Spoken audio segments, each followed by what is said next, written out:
What if I told you that the big reason that you're losing out on sales sometimes is because you're not speaking to the buyer in their personality language? Today, I'm going to show you how, with one personality type, that frustrates us all.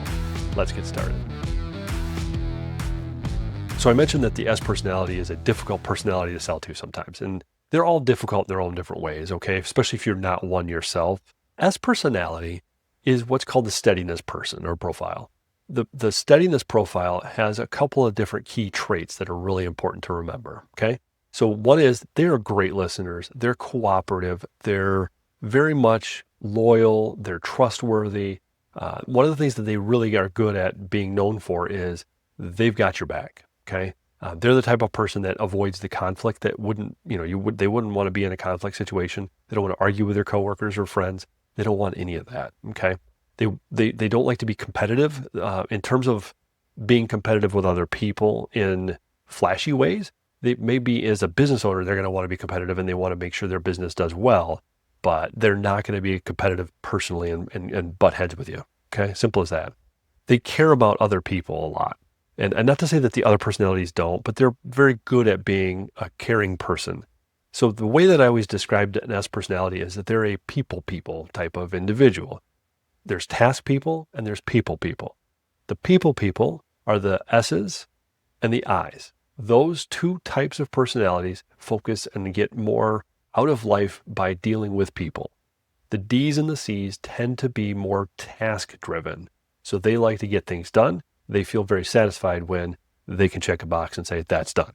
Okay. So that's kind of a reference point for that. I think the one thing that I would say to take out of the S personality is how much they value being either they're trustworthy themselves or having trust of another person. That is really critical. And that's really important in sales. So let's kind of get into how that fits into sales, because one of the things that if you don't do these things in sales, then you're going to find that they're just not going to make decisions. Okay. And that's why they're one of the frustrating ones, because they just don't tell you that they're having a problem. They just don't tell you anything and they disappear. Okay. So one of the things you want to make sure you do with them as an S personality is check in often. I don't mean call them up, hey, how's it going? Where are we at with this process? No, not in the sales process. What I mean is as you're having the conversation with them, you're asking open-ended questions. You're letting them talk. You're getting them to explain more and tell you as much as possible. You want to make sure that they feel comfortable talking to you, number one. So asking those open-ended questions is one thing, but they want to make sure that they feel comfortable doing so before that. So you're going to want to talk to them in their language in terms of asking them questions about their team, asking them questions about their process, asking them questions that are generic and wide so that they can get into some of those details and you can follow that path, if you will. If nothing else, also remember you should be calm and soothing and be very nurturing, if you will, with an S, because what you want to make sure you do is that they feel comfortable and that you're not overpowering them or being a dominant personality. There's not somebody that they get along with well. You want to reassure them by checking back often. So when you say that, you're going to make sure that when you're going through the sales process, there are things that come up where they're making, or you guys are both in a process of making decisions to move to the next step. Before they say yes, or before you ask them, can we move to the next step? You're going to have to ask the question. All right, what I'm hearing you say is that this and this and this, these are the points of pain or whatever they might be that we've talked about. You want to fix this, you want to do that. You're recapping and confirming what you understand of the conversation and where their position is and what they're feeling and thinking and seeing, okay? And if they don't feel that way or see it that way, they should be comfortable to tell you because you're asking it that way and you're recapping it. You're not pushing them to move forward. You're backing up and you're saying, I want to make sure that I understand where we're at. Let's recap this. So I understand this, right? That's where you're checking back with them, how they're doing, where they're at, without really directly saying, where are you at with this? You don't want to do that either, right? You don't want to make them feel like you're not going to be there after the sale. So one of the things that you really want to make sure you do is that they feel that there's going to be support after they've signed the contract, that you're not going to disappear or that the company's not going to disappear. So they want to make sure that they understand that support is there and that they feel comfortable knowing that that's what's going to happen. All along this whole process, one of the things I would tell you is slow down. I know that's what I say in this podcast is slow down and close more. But the whole thing is, if you slow down with them, they feel comfortable. One of the things that I would say is typically I would speak at this kind of cadence, right? But when you're speaking to them, you need to slow it down, and slow it down not by entering spaces between the sentences. I mean, slow your entire sentence down, relax, have the conversation, be present. It's difficult, especially if you're in a process of trying to get things done. You've got multiple sales calls or you've got multiple meetings for the day. It's tough to just say, all right, I'm going to slow down and speak this slow. But I would highly recommend that if you have a batch of people that you've identified as S personalities, that you make them all in a block of time so that you can just get into that mode of being a slow talker, okay? I tend to speak quickly, and when I get to an S personality or when I'm speaking to an S personality, I have to consciously slow down. It's difficult, it's not easy, but it is something you have to do. Because if you don't, they're going to feel that you're just talking over them, and that's not good. So there's some things that you don't want to do when you're talking to an S personality. That's one of them. So you don't want to be aggressive or have aggressive body language or be pushy or make them feel like you're trying to make decisions for them or pushing them in a direction. If you start to do that, they're going to pull back. They're going to be quiet. They're not going to tell you what they're feeling. They're just going to just be agreeable. Yeah, that sounds good. So if you said, hey, it looks like this is where we're at and you're comfortable with that, yeah. And we're going to do this, yeah. Oh, yeah. And they're just going to yes you to death. They're never going to make a decision. So your questioning needs to be a little bit different with them. It needs to come across as, tell me where we're at with this. What do we think we are going to do next with this part? Make them tell you, not you're recapping to them. It's where are you with this, and what are we going to do next with it? What do you think we should do with that? And by doing that, you're making them make some decisions, and you're kind of locking them down a little bit. And if you have to recheck back later or at the end of the meeting, you're going to say, okay, I think what we talked about was we talked about this next step, and you decided you wanted to do this next. Okay, so that means that when we do that, we're going to do this, whatever that might be for you. And then we're going to start to move into this next phase or whatever that might be. So you're slowly inching them towards and feeling comfortable with making their decision as you go through. One of the things that they need to have from you is that they feel comfortable that you're going to do what you say you're going to do. So if you say you're going to do something and you don't do it, it's not like, oh, okay, well, let me rephrase it. Let me correct that. You can't do that. It's done. You've lost it. That's that simple. If you're not going to do what you say you're going to do on this one thing, on this one little thing, then when the big thing comes together, how do I know that there's 5 other things that are along the way that you're not going to do? And I'm not comfortable with that.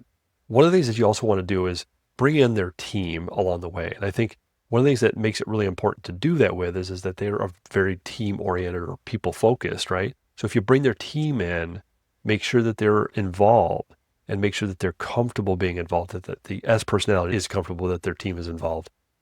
But while you're getting decisions, if you have a dominant personality on that team and they're making yes decisions, but it's the S that's really the final decision maker, do not listen to the D. Make sure you go back to the S and go, I'm not sure I'm comfortable. Are we on the same page? Because I don't know if I'm comfortable with that quite yet. Because the D is going to make a decision pretty quickly. The S is not. And by asking the S, if I'm not really comfortable with this, what do we want to do here? That puts them in control, but also it builds a little bit more trust. So you saying what you're going to do and do what you say is really important, but using and understanding what the team is looking for, that S personality needs, they want that anyway. So by incorporating them in, that's going to be really important to get all the information you need. The other thing you don't want to do is change directions. So if you start to put together in this conversation, you're going to go and do X, Y, Z, whatever those tasks are, and you put this together in a proposal and it's missing Z, or you've added a T and an S because this is just other tasks you wanted to add to it, even if it's free, that's going to be a little bit of a problem. It's going to be a surprise. They don't want surprises. It's kind of one of those situations where I thought this is what I was getting. So why are you not just writing that down? I don't want more and I don't want less. I want exactly what you said I was going to get. That's what they want. So don't change directions on them. So now we've gone through a lot of things that the S personality does, needs, and wants in the conversations. One of the things that you need to do when you start to think about and get in the sales process in order to deal with them, in order to move them through the process, if your sales process is typically 3 weeks, let's say, an S personality might take 8 months. Seriously, I've had it happen. And that was my fault because I didn't recognize they were an S. In fact, what I ended up doing is I ended up having to go back to that person who was an S and say, boy, my mistake here. Can we just go through some of these details? Because I'm not sure I got all this correct. And we started to go through those things and then started making micro decisions that were very easy making decisions. It involved other people on the team.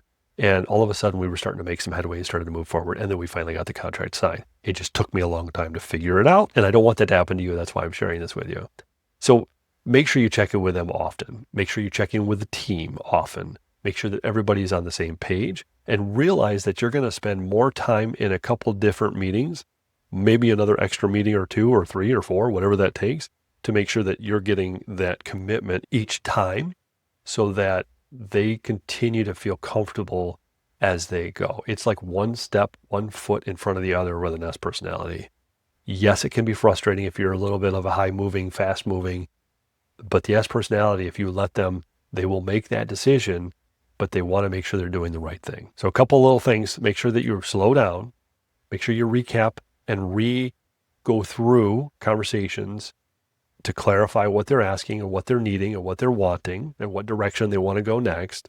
Make sure that you give them some logic along the way and make sure you're patient. You have to make sure that you are going to come across patient and waiting for them, because if you come across not patient, you're coming across as if you're rushing them, and that is not going to be productive for them.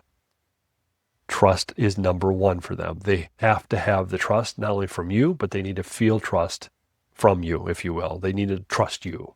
It comes down to that. Simple as that. Ask them what's missing as often as possible, because when you ask them what's missing, they'll tell you. If they're not comfortable with you, they'll tell you nothing. If you get a nothing every time you ask that question, you need to slow it down and figure out what you're missing there. In fact, when you're presenting, sometimes it feels comfortable, like, okay, this is just a recap of what we decided on. You're putting this stuff up on the screen, and then all of a sudden you get to the point where it's time to make a decision. They're not making any decision. It's because when you're presenting, you do it too fast. You didn't clarify. Ask them what clarifying things that they needed, and making sure that, is everything okay on this page? Are we good? Is this accurate? Is this right? Is this what you needed? Is there anything else that I didn't get? I feel like I might be missing something here. And they'll tell you, okay? But it's critical to slow it down. So if you are a personality that is not an S personality, these type of people will definitely frustrate you if you don't recognize it early enough. Know that the S personality is the largest population of all the 4. Then there's this mix up of different personality types that mix together. So there's a whole bunch of different personality types that combine and all that good stuff. But for the most part, of the 4, it's just standalone. S is the largest population. Know that you're probably going to run into them more frequently than any of the others. And just know that when you do, if you're doing the right things, they'll work themselves through that process very quickly and easily. If you're not doing it right, they just ghost you or disappear. And you'll know that that was what you did wrong and make some notes so that you get that fixed. If you know somebody that has the same issue when they're in sales and they run into the same problem, feel free to share this episode, and of course, like and subscribe, because there's going to be other content just like this in the future. And remember, slow down and close more.